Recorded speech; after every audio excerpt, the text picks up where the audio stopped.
Today we're here with Jamie Simpson from Envision Partnerships. She's here to present on finding your spark. So, hi Jamie, thanks for coming today.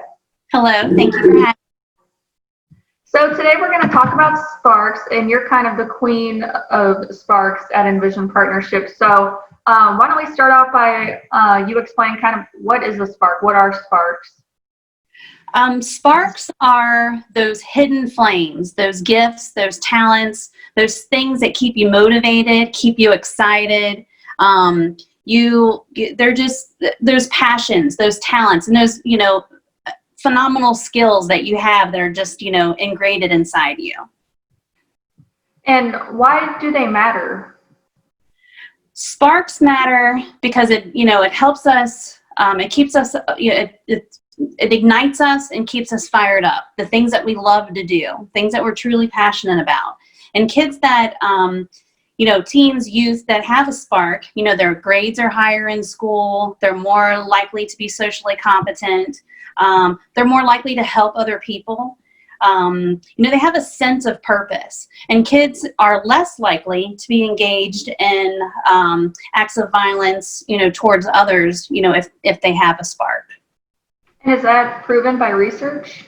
Yes, the Search Institute, Peter Benson, with the 40 developmental assets, this is definitely connected to that. So yes, there's tons of research that goes along with that. Okay, thank you. What are some of the characteristics of a spark? When you express a spark, you feel alive. You feel that you're drawing to your best potential. And it originates inside that person, and which makes you unique. And it's so important for you to have many sparks. Okay. And then how many people would you say have a spark or know about their spark? So I would say, from what the research shows, and the Search Institute is amazing on data. I would highly recommend for you to check out their website. There's so many resources there. But they say that 31% of our youth do not have a spark.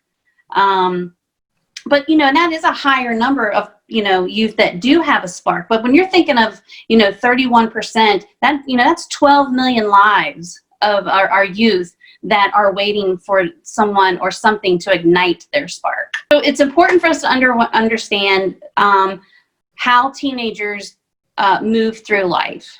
Okay, and there's three major ways that our teens and youth move through life, and one is being forgotten or left behind, which is really sad. And another one is just being bored. Okay, and the third one is having a purpose, having a hopeful future, and being successful. And that's what we want to strive for with our youth, and connecting them, with their spark and igniting that spark, getting them to notice it and sharing it with other people, and letting other people truly, it's just so important that we talk about it. And us as, adults in these youth's lives is to ask those questions. Right. And you always talk about becoming a Sparks champion. So who are Spark champions? Spark champions are everybody around us. They're your coaches, your neighbors, even a store associate at a grocery store, aunts, uncles, all those people. And Spark captains usually are the people that you live with, like your parents. Okay. But lots and lots of champions out there. So what do Spark champions do? So Spark champions, they affirm their spark, they encourage it, they provide opportunities for them to express it. They run interference and eliminate any kind of obstacle that get in their way. Spark champions, they show up. A lot of my students and stuff, my kids are older and they don't in the sports and stuff anymore, but, just being there and affirming them and showing up, at some of their different functions and stuff, it's just the difference that it makes. And so what defines a compliment? Because Spark champions are always supportive and complimenting each other. So what's a compliment?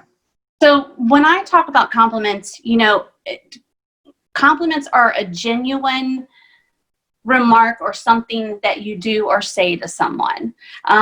It expresses admiration or approval, for that person. And, there's so many different sparks and stuff that are out there. I mean, just like, I see your dog in the background, just animal welfare. I'm an animal lover.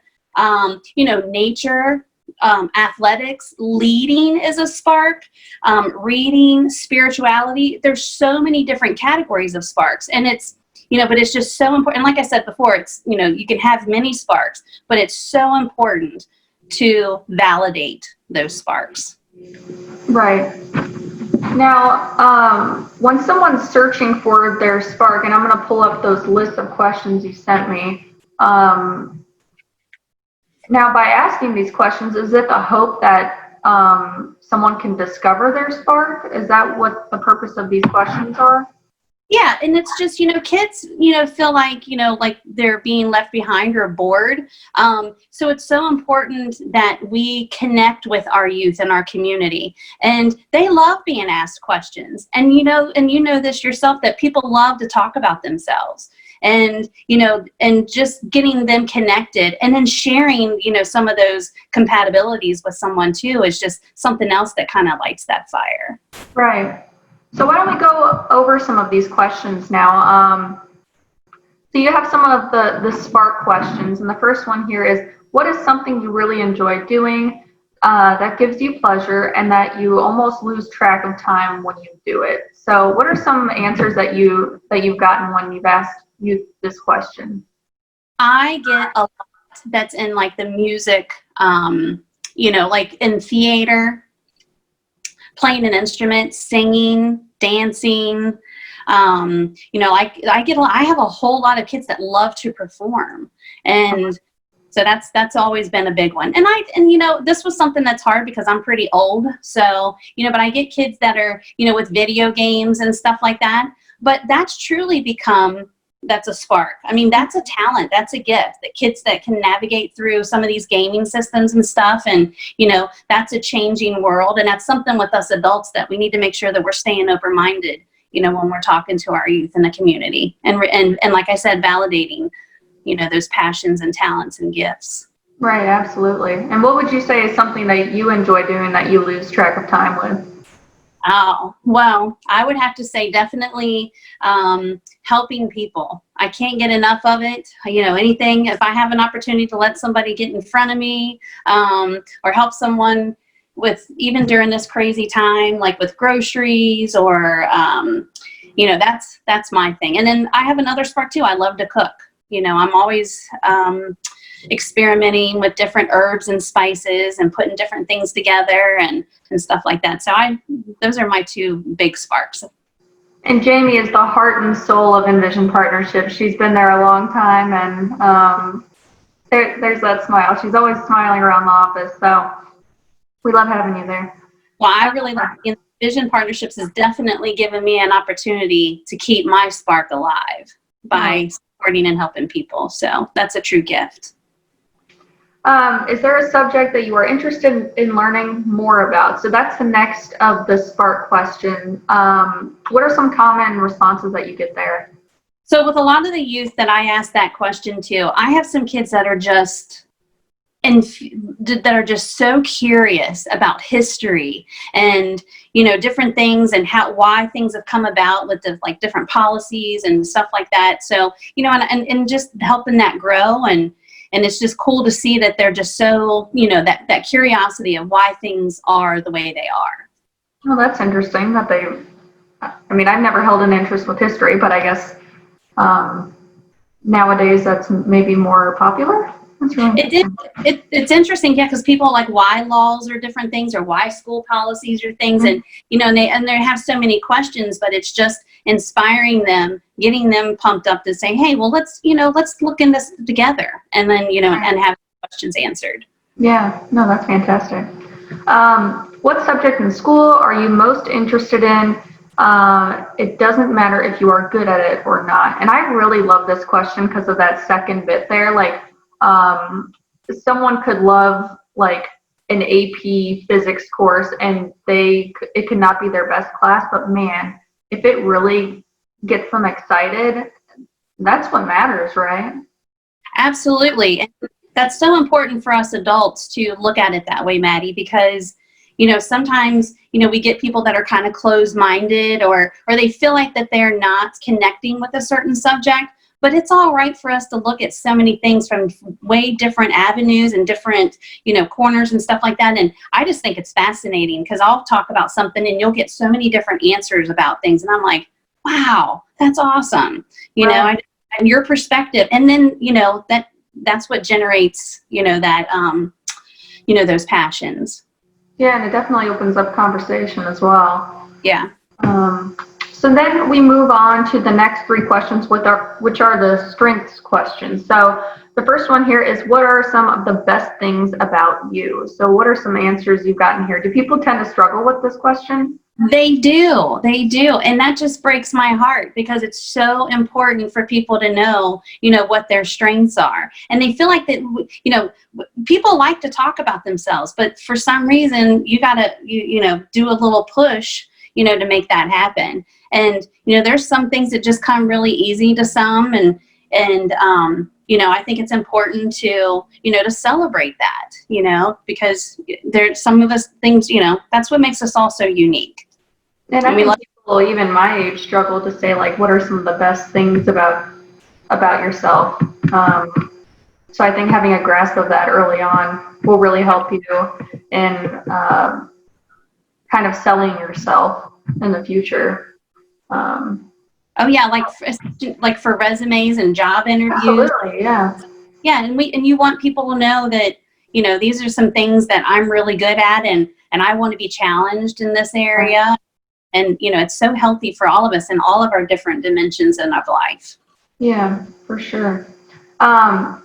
What are you good at doing? So that's kind of, to me, it sounds similar to the other question. So kind of differentiate those two for me. So some of the best things about you could be like a personality trait. You're forgiving, you're caring, you're a good sharer, and then so what are you good at doing? Those are those things where, we all have different life experiences and some things that come easier to us. Because I have to tell you, my husband, he's so good at sports and games and all that kind of stuff. And I'm like, I didn't do a lot of that growing up. So I really appreciate that about him. I'm more good at doing things with my hands, being creative, building something. So it's, that's kind of like showing how those things, are connected. Okay. So like the what and the how. Okay. Interesting. Are there any values or rules that you try to live by? What do you think is important in life? So this is more of that morality question. Yeah. So, it's so large though, it could be something as I talked to some kids and they were like, what makes me crazy? And I'm like, I can't wait to hear what makes you crazy. Please tell me. They were like, I hate people that litter. Oh my. And it's kind of, and you have different people that are more exposed to some areas and stuff like that. They're just something they like keep in their community, recycling, all that kind of stuff. So there's different, taking care of, the space that we live in. Another one too is, like animals. I hear a lot about animals. You get some that get so upset with the SPCA, commercials and stuff like that, and they're like, I can't, I would take every dog that I could and every cat and stuff. So I mean, you get people that, like your values of just, having that big heart and caring for others and other things. And I think that's kind of in the spiritual wellness dimension of wellness, having an understanding of your beliefs and your values. So absolutely, like loyalty and being honest, just not making sure that not leaving other people out. I see so many of my elementary kids, if I could just scoop that up and just take it, because when they're little, and like in elementary, that's so important not to feel left out. And, those values and how they're doing that in that elementary environment, it's want to make sure that stays ingrained and sticks as Yeah. throughout life. Always being inclusive. Yeah. And now we move on to the struggles questions. So are there things that you worry about or are afraid of? So this seems a little more of a personal question. Do people tend to struggle answering this one? I feel like this is one that they have the least struggle answering. Really? Okay. It seems like, just feeling like things that get in the way of what they want to do. And it could be, where they live and having access, being able to stay after school or having rides home, if they want to be part of a club or a group. Those are some of the things that I hear, from my students. And it's so important that we, when we generate these questions and talk about them, that we know, and then that's how we open those doors to them to have access. Right. Because there's a lot of kids that deal with that. And because, some of the areas in Butler County, there's not many places they can walk. A lot of places, they need, transportation and stuff. So that's probably one of the biggest struggles that I hear. Okay.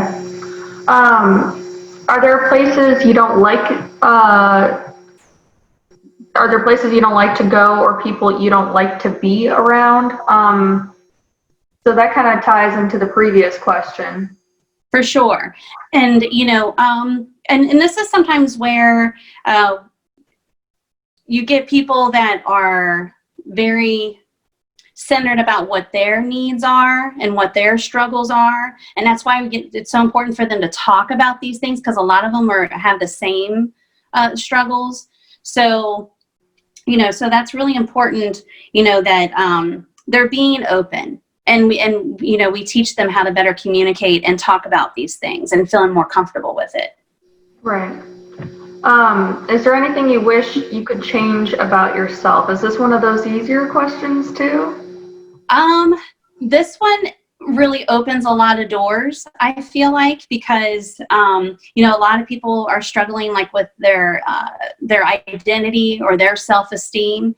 And and that's the whole point of those asking these questions, is to open those doors and talk about this, and then be able to give them the skills, to kind of help them, to find different avenues of making sure this, that they know that they have the support. And, how we all have our different, like I said, with the sparks and individuality and our uniqueness and stuff, we need to celebrate that. And that's why you are you. And, and letting them know that some of those things, that they want to change, we can help support that, with the 40 developmental assets, number one, and with the sparks. But, given an opportunity, as we talked to those questions before, is then to celebrate and the uniques and qualities that they have about them too, and making sure that we're wrapping that around and making sure that we're talking about. Oh, that's wonderful. Thank you, Jamie. And now our support questions. So, who are the people that matter the most to you? Do you usually hear family for this one, or friends, or classmates? All of the above. Okay. And we just want to make sure that they know that that bucket is full.